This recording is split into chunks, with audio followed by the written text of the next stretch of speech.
नियोजन एक बड़ा विषय है देश में और निश्चित रूप से इसको सरकार को गंभीरता से लेनी चाहिए। आज भी अगर यदि कहीं धनबाद जिला में डायरिया होता है तो वो जगह टुंडी ही आपको मिलेगा। आज भी धनबाद जिला में सबसे ज्यादा कुपोषण का शिकार वहाँ के बच्चे होते हैं। आज भी धनबाद जिला में सबसे ज्यादा लोग दवा के बिना टुंडी के ही लोग मरते हैं। कि धनबाद जिला में किसी विधानसभा क्षेत्र में किसी क्षेत्र में अगर लोगों को सेवा करने की आवश्यकता है तो वो क्षेत्र है टुंडी।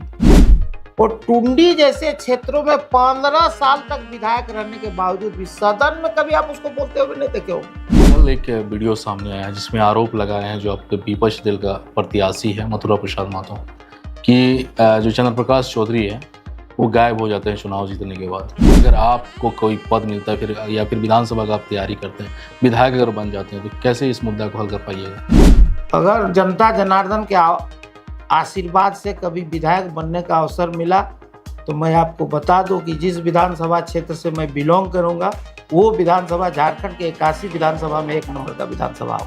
जोहार, नमस्कार, आदाब। मैं मोहम्मद कलाम और आप देख रहे हैं झार न्यूज़, खबर नहीं हकीकत। अभी हम गिरिडीह लोकसभा क्षेत्र में हैं और यहाँ पर गिरिडीह लोकसभा के एनडीए प्रत्याशी के तरफ से उनका समर्थन दे रहे हैं जेडीयू के प्रदेश महासचिव दीप नारायण जी। हम उनके पास आज आए हुए हैं और उनसे बातचीत करते हैं और जानते हैं कि चुनाव चल रही है और चुनाव में क्या स्थिति है और इन लोग एनडीए के प्रत्याशी को लेकर क्या कुछ तैयारी बरते हुए हैं। तो दादा, आपका हमारे चैनल में स्वागत है। धन्यवाद। अभी चुनाव चल रही है और आप लोग गठबंधन में, क्या तैयारी गिरिडीह लोकसभा से हुई है अभी तक? देखिए, ये जो अभी लोकसभा का चुनाव चल रहा है उसमें झारखंड में जदयू, भारतीय जनता पार्टी और आजसू एनडीए गठबंधन में है और झारखंड में 14 लोकसभा में कहीं भी जदयू पार्टी नहीं लड़ रही है। उसके बावजूद भी अपने राष्ट्रीय नेता और बिहार के लोकप्रिय मुख्यमंत्री आदरणीय नीतीश जी के आह्वान पर, निर्देश पर, झारखंड प्रदेश के सम्मानित अध्यक्ष और राज्यसभा के सांसद श्री खीरू महतो जी के निर्देश पर पूरे झारखंड के 14 लोकसभा क्षेत्र में जनता दल यूनाइटेड के कार्यकर्ता सभी जगह एनडीए प्रत्याशी जीते इसके लिए जी जान से मेहनत कर रहे हैं और दिन रात लगे हुए। यहाँ पे क्या तैयारी है?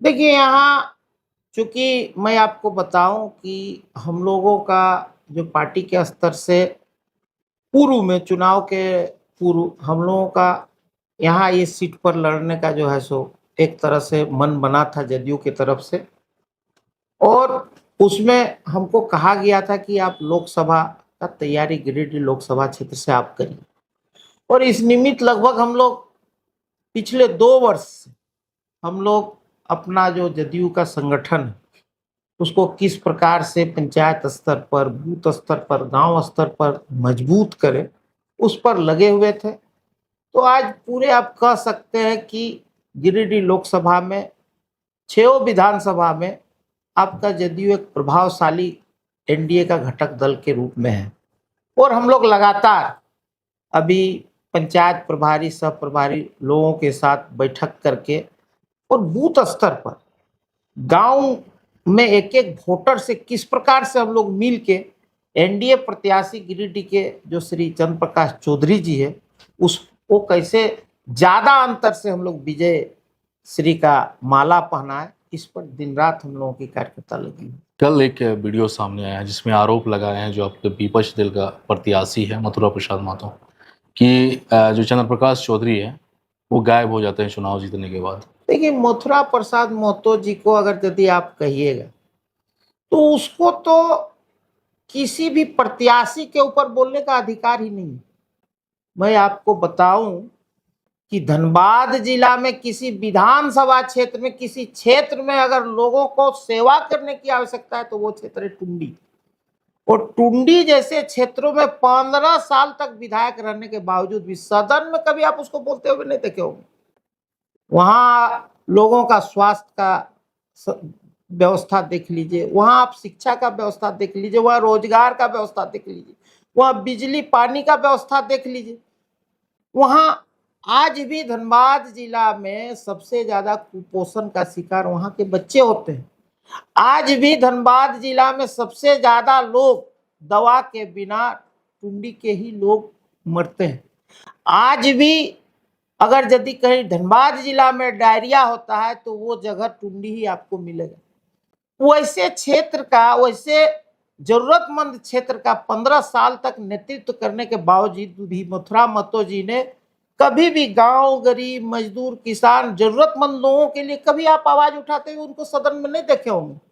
उनका सिर्फ और सिर्फ एक ही क्रियाकलाप है कि दिन प्रतिदिन किस प्रकार से हम कई एक पीढ़ी के लिए प्रॉपर्टी बनाने का काम करें, उसी क्रियाकलाप के इर्द गिर्द सारा कार्यक्रम उनका चलता है। और इसीलिए मैं समझता हूं कि कम से कम उसको तो आपका जनता के बीच में किसी प्रत्याशी के बारे में, खास करके चंद्र प्रकाश चौधरी जी के बारे में बोलने का कोई अधिकार नहीं है, क्योंकि चंद्र प्रकाश चौधरी जी का समर्थन हम लोगों के देश के यशस्वी प्रधानमंत्री और जनता दल यूनाइटेड के सर्वमान्य नेता श्री नीतीश कुमार जी और श्री नरेंद्र मोदी जी का समर्थन प्राप्त।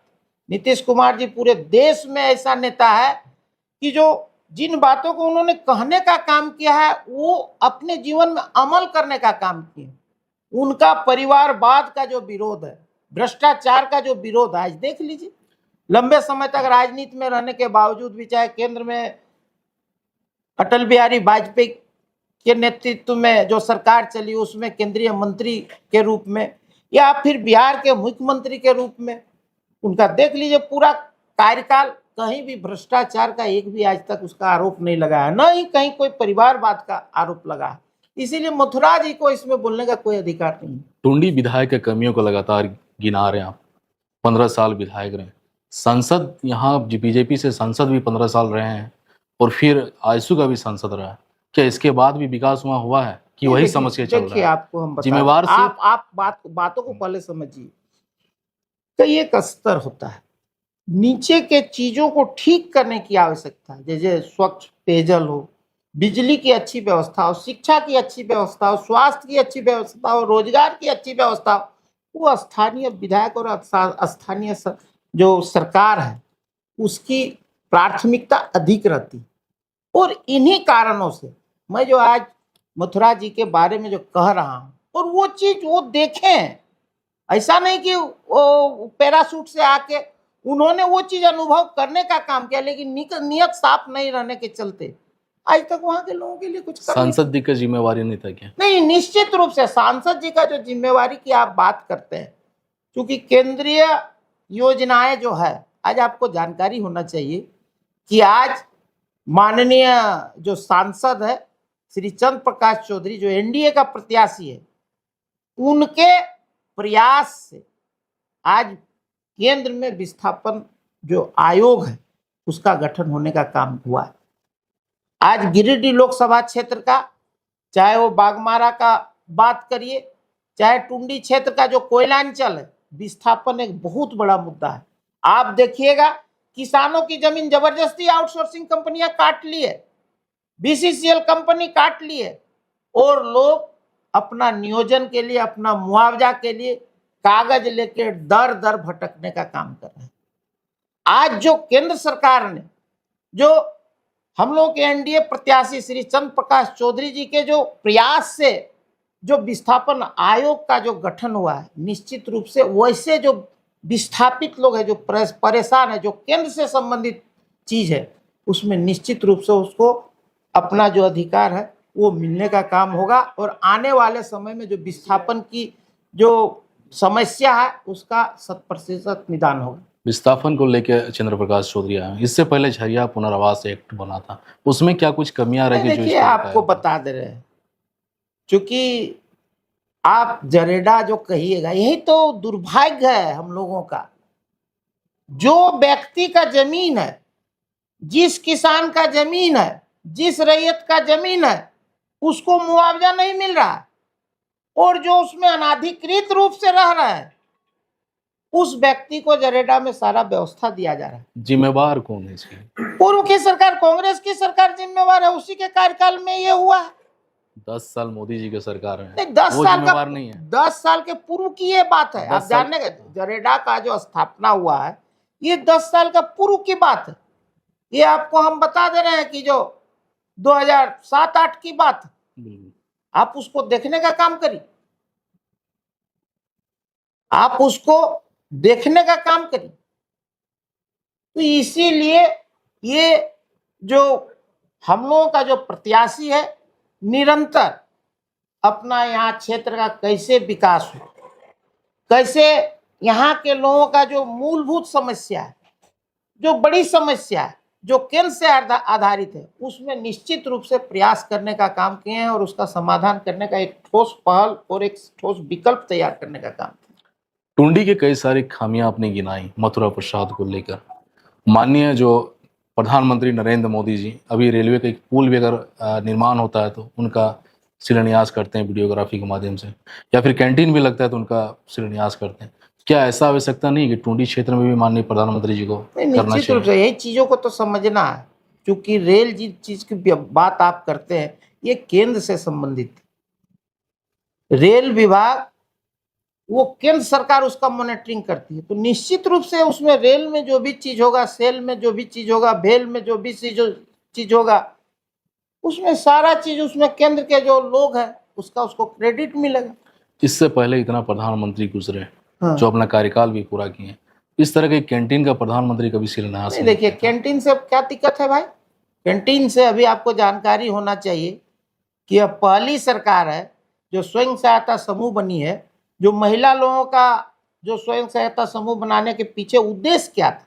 उसका उद्देश्य था कि जो हमारी गांव की महिला है, उसको आर्थिक रूप से मजबूत करना, उसका आत्मबल को मजबूत करना, और उसी के निमित्त जो आप जिन चीजों का वर्णन कर रहे हैं, चाहे स्टेशन में आप स्टॉल की बात हो, तो वैसे ही समूह को स्टॉल दिया जाता है और उसमें स्थानीय लोगों की प्राथमिकता है।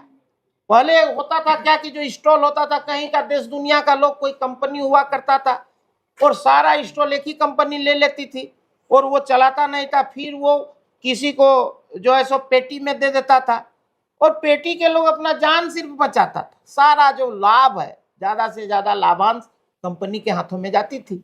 उस पर फुल स्टॉप लगा है, उसमें स्थानीय महिलाओं की भागीदारी हुई है। आज स्थानीय जो समूह की महिला जो स्टेशन के अगल बगल में, इन सब चीजों में उनको प्राथमिकता दिया गया है। आज वे लोग सारे लोग खुश है। महिला सशक्तिकरण में एक ये बहुत बड़ा आप मील का पत्थर आने वाले समय में साबित होने वाला है। धनबाद लोकसभा और गिरिडीह लोकसभा दोनों यहाँ प्रत्याशी बीजेपी के थे, एक आजसू के बीजेपी के जो गठबंधन में थी, उसके बाद भी धनबाद में एयरपोर्ट नहीं बन पाया। ये लोग सवाल पूछ रहे हैं। नहीं, देखिए आपको हम बता दें, आवश्यकता थी कि नहीं? देखिए आपको बता दें, निश्चित रूप से आवश्यकता है, उसमें कहाँ कोई दिक्कत है। आवश्यकता निश्चित रूप से है। अब सवाल है, आपको भी जानकारी होनी चाहिए, जिन इस एयरपोर्ट की जो आप बात करते हैं, ये पिछले 6 महीना या 1 साल में जितने जोर शोर से इसका लोग, यहाँ जनता भी जिसका माने डिमांड कर रहे हैं, निश्चित रूप से पहले भी आवश्यकता था और अब लोगों को लगता है कि और ज्यादा आवश्यकता है। आपका यही धनबाद लोकसभा क्षेत्र में बोकारो में एयरपोर्ट बना है, धनबाद में भी बनेगा। उसमें हम लोग भी अपना जो हमारा सर्वमान्य नेता नीतीश बाबू है, उनके माध्यम से भी हम लोग कहेंगे केंद्र सरकार में इस बात को प्राथमिकता से रखा जाए। जनता दल यूनाइटेड झारखंड प्रदेश से भी हम लोग प्रस्ताव पारित करके देंगे। कहने का मतलब यह है कि धनबाद जिला में अगर यदि एयरपोर्ट बनेगा तो इसका मतलब ये नहीं कि खाली धनबाद लोकसभा और गिरिडीह लोकसभा के लोग को ही लाभ होगा। आप ये कह सकते हैं कि कई एक जिला के लोगों को, कई एक लोकसभा क्षेत्र के लोगों को इसमें लाभ होगा। और ये माने जनता से जुड़ा हुआ विषय और निश्चित रूप से होना चाहिए। बागमारा के विकास को आप किस प्रकार देख रहे हैं? 15 साल से यहाँ से विधायक हैं। देखिए, बागमारा की जहाँ तक बात है, आपको हम बता दें, मेरा मुख्य कार्य जो क्षेत्र है वो मेरा टुंडी है। सांगठनिक दृष्टि से यहाँ अपना जदयू का संगठन बहुत तेजी से धीरे धीरे विकास हो रहा है, लेकिन मेरा जो कार्य क्षेत्र है वो मेरा टुंडी विधानसभा है। एक आखिरी सवाल है, नियोजन को लेकर लोग ज़्यादा परेशान रहते हैं, आरोप लगाते हैं कि जो ये सरकार वर्तमान में रही 5 साल केंद्र की सरकार, नियोजन की बहुत सारी कमियां देखने को मिली है। नहीं देखिए, और जबकि यहाँ लोकेलिटी में इतने सारे खदान भी देखिए चलती आपको हैं। हम बता दे रहे हैं, नियोजन एक बड़ा विषय है देश में, और निश्चित रूप से इसको सरकार को गंभीरता से लेनी चाहिए। अगर आपको कोई पद मिलता है फिर, या फिर विधानसभा का आप तैयारी करते हैं, विधायक अगर बन जाते हैं, तो कैसे इस मुद्दा को हल कर पाइएगा? अगर जनता जनार्दन के आशीर्वाद से कभी विधायक बनने का अवसर मिला, तो मैं आपको बता दूं कि जिस विधानसभा क्षेत्र से मैं बिलोंग करूंगा, वो विधानसभा झारखंड के 81 विधानसभा में 1 नंबर का विधानसभा हो। कैसे कीजिएगा, थोड़ा बता उसका योजना है, उसका रोड मैप है, वो चैनल के माध्यम से दो मिनट में नहीं कहा जा सकता है। आपका दिल में इच्छा शक्ति होना चाहिए, जज्बा होना चाहिए। आप ही लोगों से बैठ के पूछेंगे कि किस प्रकार से हम लोग यहाँ अच्छा से अच्छा चीज कर सकते हैं, लोगों को ज्यादा से ज्यादा सुविधा कैसे दे सकते हैं। इसमें ये जो आप जो विषय है, ये कोई एक व्यक्ति का विषय नहीं, बिल्कुल। सर्व समाज का विषय है। उसमें मीडिया के लोग भी होने चाहिए, उसमें राजनीतिक पार्टी की लोग होने चाहिए, उसमें सामाजिक संगठन के लोग होना चाहिए, उसमें मजदूर संगठन के लोग होना चाहिए। और जब सब मिलके हम लोग एक योजना बनाएंगे, तो निश्चित रूप से मुझे लगता है कि एक अच्छा योजना होगा। धन्यवाद। बहुत बहुत धन्यवाद। झार न्यूज के और वीडियो को देखने के लिए चैनल को सब्सक्राइब जरूर करें और सीधे नोटिफिकेशन पाने के लिए बेल आइकन को दबाएं।